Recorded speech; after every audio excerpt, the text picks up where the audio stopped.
talk about this Warren thing because I believe that Elizabeth Warren's endorsement could make a big difference right now. Absolutely. In how in the trajectory of this race. And it's not because of her voters are necessarily going to go and vote for Bernie. You know, the ones that voted for her on Super Tuesday are going to go vote for her, go vote for Bernie, or, you know, that cohort. I think a lot of those people may have already sorted themselves out. But, you know, it's like Joe Biden didn't win because of all the Pete Buttigieg supporters, you know, down in South Carolina or whatever it was, or anywhere for that matter. He won because there was a sense that other people were expressing confidence in his ability to beat Trump. And I think when you have someone like Elizabeth Warren, whose core brand proposition is competency, and there's a lot of people out there who she was their second choice. And maybe they're with Biden now, or they're thinking about Biden or whatever. Her coming out and saying, I'm expending, like, trust me, I'm competent. And Bernie Sanders is the person you should vote for. I think that's going to have a lot more, you know, sort of like quantitative value than just whatever her, you know, whatever voters were inclined to leave her and go to Bernie. It's going to create a new narrative going into this race. I don't think she has too much more time to do it, frankly, you know, to have this impact. But last night on Rachel Maddow's program, Elizabeth Warren sat down and she had this to say in regards to Sanders' campaign. Particularly, it's a particular problem with Sanders' supporters. It is. I mean, and it just is. It's just a factual question, and it is, and that's something I think that. Have you ever talked with Senator Sanders about that? I have. Pause it. I should just make it clear that she is responding to the, broadly speaking, the antagonism of Sanders supporters. She used earlier in this segment, I think, the examples of people doxing people in Nevada and, you know, Maddow framed it in the form of like the snake emojis and this and that. And I think like Warren sort of took it a step further to the stuff that's happened in real life, you know, outside of that. But it is part of a whole. But here, she's responding to this. About that? I have. What was that conversation like? It was short.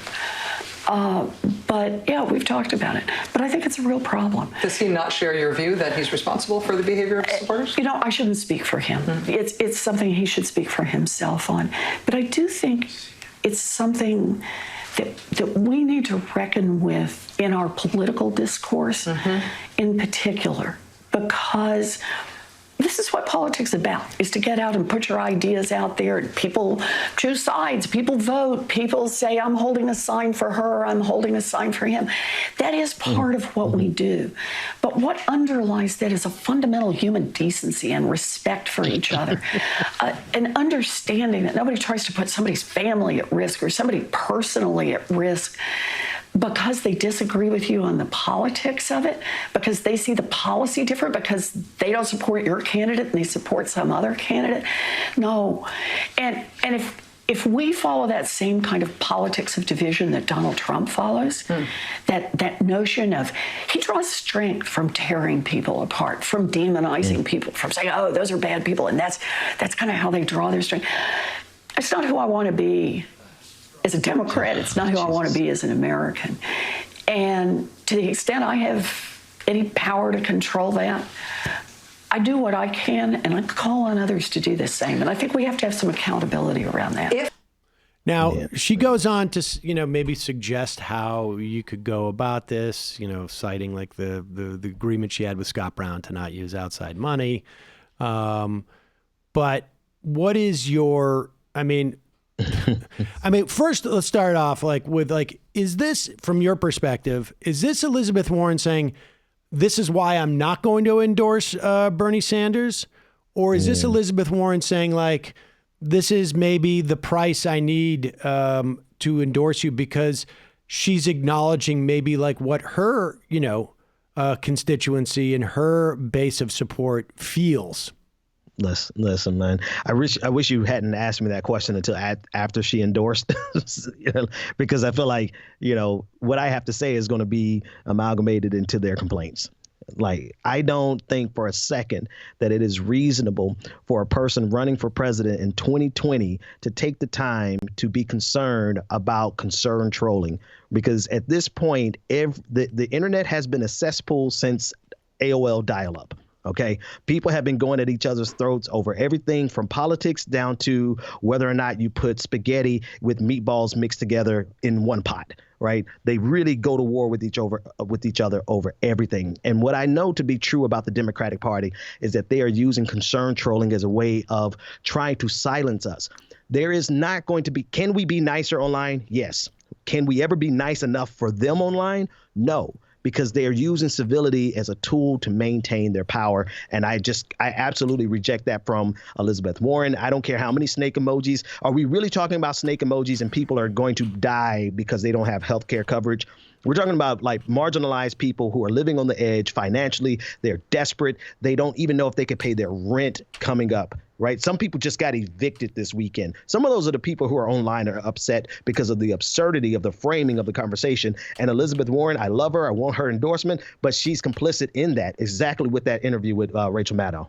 OK, now, so let me ask you this way. I mean, I agree that we should live in a politics where our politicians don't take into account these things, frankly. I mean, no, she's talking about, the things she cited, to be fair, up front, were not the snake emojis. That was Maddow bringing that up and trying to make that part of it. She talked about, union workers in Nevada getting, doxxed, about, people attacking the Working Families Party. Specifically, like I can't remember who it was, a woman specifically attacking in terms of like doxing her, that type of thing. But look, also, I sit here and I say when Donald Trump, winks and nods at certain like racist stuff and anti-Semitic stuff, we see it play out in the real world. Now, there is some of that we see in the context of, like, I saw a video of somebody out with a megaphone in front of like the California, one of like some California state Democratic official at like, midnight with a megaphone and a huge flashlight, and half a dozen of these people just like yelling at this guy's house. Apparently wasn't even home. I mean, put aside for a moment the question of like, because I think what the dynamic you're talking about is true. But there's clearly like, if you are working for Warren's campaign, if you are a Warren supporter, you feel maligned, right? I mean, certainly, look, Bernie's supporters also have the same sort of, ability to take things personally. I mean, I certainly experienced that in 2016 where there were people who are just like, these people are dicks to us. And it's like, they are. I get it. But that's, I wish everybody was as removed from their emotions as I am, and it can just sort of like, it cuts both ways. But for a moment, assume that she has people in her campaign, supporters and this and that, who do feel like they were abused. Yeah, then I think that they are unqualified to fight against Donald Trump. And here's why. It's because there's nothing that we have said or done. And I haven't seen, like, it's impossible for us to be accountable for a random user with Wiki Ladies Man 217. Like, we're not going to be able to handle every single person. Bernie Sanders has condemned it from his platform. But here's the thing. The reason I get a little irritated with Bernie Sanders condemning it is because he is able to unpack the BS in so many other ways. And I wish that he would just go ahead and unpack the BS here, because the BS here is that they are not coming to us in good faith.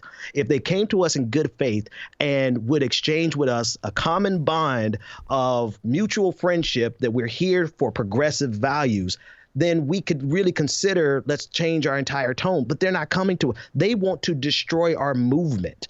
And the way they can get it done is by silencing the most powerful component that we have, which is our online activism. Really, the left is thriving because of Twitter. And if they can control our behavior on Twitter, then they can control our movement. It's not as though they're coming to us and saying, hey, we really want to find a way to work together. Could you just tone it down? And then we actually could have that conversation. But what they're doing is they're expecting us to be civil with them when they are uncivil with us. I'm sorry, we're not going to lay down our arms in that way, in my opinion. Well, so, I mean, from your perspective, do you take that as Warren saying, I'm not endorsing Bernie and this is why, or rather, this is why, and then later, I'm not endorsing anybody? Or, yeah, I mean, that's what that signals to you.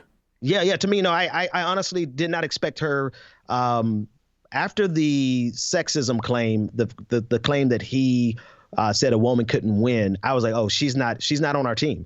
Like I actually I have a problem. Like I understand how I think malicious Elizabeth Warren can be. See, Elizabeth Warren can be as Machiavellian as any other politician. Of course. Right. She gives the appearance as though she's just your nice little soccer mom and your nice school teacher. And I love that appearance. Like I fall for it every single time. And she gets me every single time. I fall for it. And then she comes back with a dagger in the back. So she's a very calculating politician. And so all of this nice, school teacher appearance, and don't get me wrong, this is not an insult to her.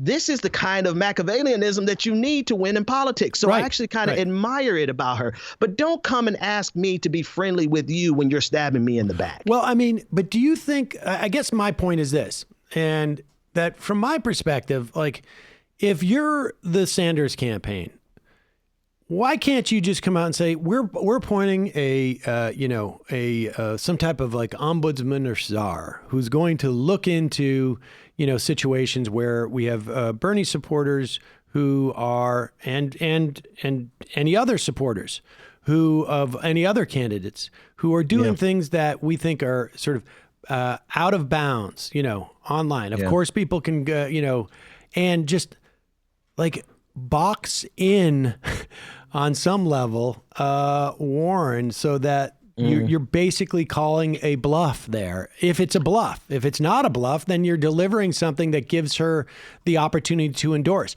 I guess I'm just asking, what's more important in this instance?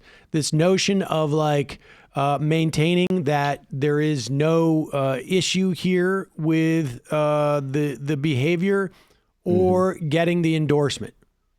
But they're striking at our power, right? Our power isn't, and when I say our power, I'm not talking about the snake emojis. I'm not talking about the silly stuff. I'm not talking about, I do sometimes wish that people would be be a little circumspect in how you engage, because it's weaponized against us. Right. And I was the first one to make those claims from the time that she announced. Like the very first thing I said about the presidential election is that Bernie is going to be the nominee. Let's make sure that people can unify around him. And then a lot of Bernie supporters got mad, like, you're blaming us. You're blaming us. I get it. Everybody's passionate. Everybody's riled up. But here's the reality.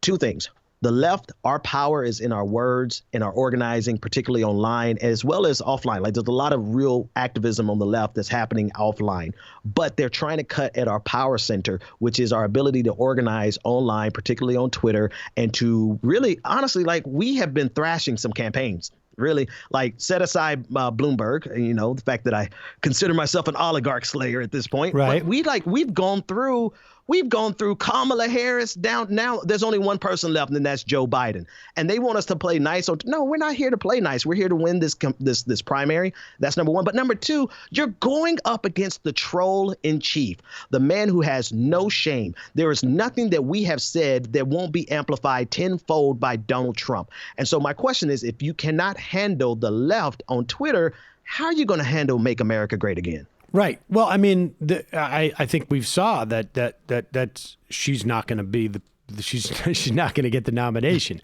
I mean, I think that I'm talking about today, going forward, and what Sanders needs to win. Now, he may not need it. I mean, I don't know. I wonder. Let me ask you this. Let me ask you this way. Do you think the snake emojis? Do you think it helped? Do you think that's I mean, how much of Warren's failure in her campaign to go beyond where she went the other day is a function of the snake emoji? I mean, I don't know if you can assess that. I'm just, I can. we're And just I having a want conversation. to. I want to, but I wanted to wait until after she made her decision to say these things, only because, if they're going to blame her decision on snake emojis, sure as hell they're going to blame me as well for everything that I'm saying at this point. What do you want? Because we reduce it down to some of the most pathetic, pitiful things. Here's the thing about Elizabeth Warren. I was run back in 2015. So I'm a fan of hers. I considered voting for her in 2020. Like, I really set aside my support for Bernie in 2016 and really sat there and considered whether or not I'm going to support him or Elizabeth Warren. Here's the thing that bothers me about Elizabeth Warren was that she wavered on the things that were the most critical for me personally, right? And when I saw her waver, I'm like, I can't trust her to go in there and fight for Medicare for all, which is something that my family desperately needs. So that was a deciding factor. Here's what I'm getting a little fed up with. We wanted you in 2015. We needed you in 2016, right? I think we would have President Warren right now if she had run, because, matter of fact, Bernie waited until she decided not to run. And so this entire infrastructure that has been built on the back of Bernie Sanders and all of the organizers who rallied around him once she decided not to run. So how are you going to be frustrated in 2020 when you don't get the kind of momentum that you would have gotten in 2015 when that was your decision in 2015? Okay, but you really don't want to answer as to whether you think the snake emojis. Like, I'm just curious. Okay. So here's the answer. Here's the answer. It did not. I don't. You know what? It was a useful distraction. I don't think that it should have been calculated. I think she made her decision before the snake emojis. I do not think she was going to endorse. I want to eat my words. I hope I'm wrong, but I think she had already made the decision not to endorse. That's not what I'm asking you. I mean, I don't know if she's taking the snake emojis as an excuse or whatnot. I'm saying, do you think the snake emojis helped get her out of the race? Oh, no, not at all. I don't think anybody even noticed in real. What helped get her out the race was that she's 5 years too late. I think that's what I was trying to say. Right. Like, okay, she doesn't have the fundraising capacity that she would have had. Even if she lost in 2016, this entire revolution would have been hers. The reason it's not hers, the reason she came in third place in Massachusetts, is because the revolution solidified around Sanders. When it was hers to begin with. Without doubt. All right. So what do you think is going to happen on Tuesday? Quick. You got to do it really quick. You got to tell me. No idea. We'll give me numbers. Need numbers. I've got no numbers. I'm joking. I got nothing. All right. Well, do you think that Sanders needs to do anything other than go right at, keep going, or what do you think needs to happen now? So at this point, I think they've given us as bad as Tuesday was. I don't think we could be in a better position, because the only thing that Joe Biden has to do to lose is to continue talking. They are going to do their best to hide Joe Biden, make sure he doesn't have any pressers, no gaggles, nothing. Right. And the thing is that Joe Biden, we don't want to talk about it. We're trying to be delicate with it, but he is obviously showing signs of cognitive decline. And I think if we delicately and respectfully demonstrate that, then people will start coming to their senses to realize that he can't go toe to toe with Donald Trump. I would start by having a debate with only two people where he has to talk half the time. Yes. That's the thing, is that's why I think Warren's endorsement is relevant only right now. Yeah. Because if the endorsement comes out in the next 72 hours and propels Bernie in this coming Tuesday, right? Like pushes Michigan even further as a victory for him and gives him a bigger win in Washington. And maybe in some ways, I don't know where else she might have any type of real influence on the outcome. But changes the media narrative. Like, if Warren says, I'm supporting Sanders, everybody has to pay attention to that. I mean, that's a big, big deal, particularly after she set this stuff up. I really hope that is my earnest hope, Sam. Me too. I believe it would be great for the progressive movement. That would make me happily eat words. Whatever I've said negative about Elizabeth Warren in this interview, I would gladly eat those words. I would prefer to eat those words. I don't. Well, it may or may not happen. I don't know. Yeah. It may or may not happen. But my point is, Then the next event we have, I mean, we have the Virgin Islands, we have Guam, Northern Mariana Islands are going to be, but then on Sunday the 15th, we have the debate. And if Sanders is in striking distance, if Sanders is in the lead, look, that debate, I don't know what they're going to have to shoot Joe Biden up, so that he's going to last 2 hours. Some people suggest he may not even go to the debate, but I don't know how you get away with that at this juncture. Particularly when there's these questions. Like, I think this debate could be, and should be on some level, what Warren did to Bloomberg should happen in this debate, which is, and I don't even think Bernie has to go at him, as hard to sort of like say, like, who do you want? You're going to have these two guys up there. They're both old, but they're both old when they're next to Pete Buttigieg. But when Sanders is next to Biden and they're talking, I think there's an opportunity for people to sort of say, like, hey, wait a second. And, never mind from an ideological perspective, although the Social Security stuff I think is going to be really big. If somebody was telling me, Brendan was telling me that, Social Security is trending on Google. Social Security cuts are trending on Google in Michigan. I don't know if that's true or not, but that would make sense because there's probably a bunch of conversation there about it. Happened that in New Hampshire and other places earlier. So we'll see. But Ben Dixon, the Benjamin Dixon Show, people can find it on Patreon, correct? Yeah, patreon.com/the BPD show. Thanks for that, Sam. I appreciate that. Thank you for coming on. Thank you for My what pleasure. you do.